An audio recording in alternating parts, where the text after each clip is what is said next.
En région parisienne et dans le Grand Est, situation critique. Les autorités lancent un appel aux volontaires parmi les médecins, infirmiers et aides-soignants qui pourraient venir aider leurs collègues de ces deux régions. Ils seront hébergés gratuitement sur place. Bonjour Benoît Vallet.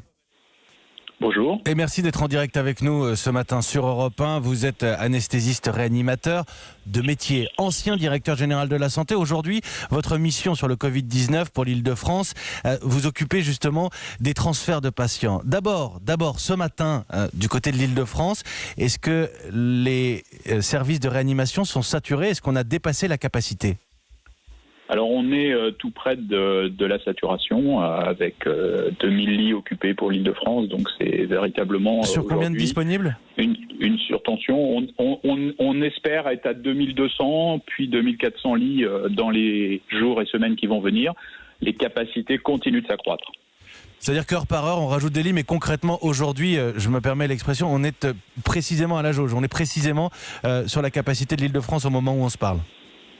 Oui, on arrive effectivement d'heure en heure à une saturation des lits, mais comme je vous l'indiquais, les équipes continuent de s'adapter, savent faire, et nous recrutons à la fois du matériel et des renforts humains qui viennent d'autres régions de France. Donc il y a une solidarité très très grande qui permet effectivement de continuer de faire face. 2 TGV médicalisés vont évacuer aujourd'hui 36 patients vers l'ouest. Ça paraît dérisoire, 36 patients par rapport au nombre de malades. Comment est-ce que vous décidez de ces transferts ? Alors, premièrement, c'est plus que 36 puisqu'il y a également d'autres transferts qui continueront de se faire par hélicoptère. Donc, c'est un total de 40 en réalité qui va être transféré aujourd'hui. Et il est même possible que dans la journée, d'autres transferts puissent encore se décider. Effectivement, 40 patients, c'est quand même un gros potentiel, hein, même si effectivement, par rapport au volume complet de l'Île-de-France, ça semble peu important. Vous savez que dans le Grand Est, ces départs ont permis progressivement d'enrayer la crise, même si elle continue également de se faire.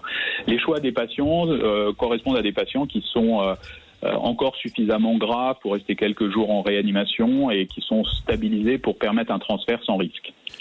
Et cette question qui est arrivée il y a quelques jours sur le hashtag Radio Ouverte, pourquoi est-ce qu'on transfère les malades et pas le matériel? Ce serait plus simple de faire monter du matériel à Paris, non?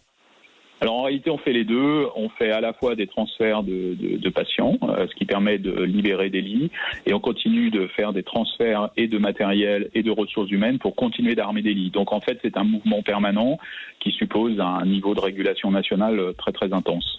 Merci Benoît Vallet. Merci beaucoup d'avoir répondu à nos questions en direct sur Europe 1 ce matin. Anesthésiste réanimateur missionné par l'Assistance publique Hôpitaux de Paris et l'Agence régionale d'Île-de-France sur le Covid-19, notre invité ce matin.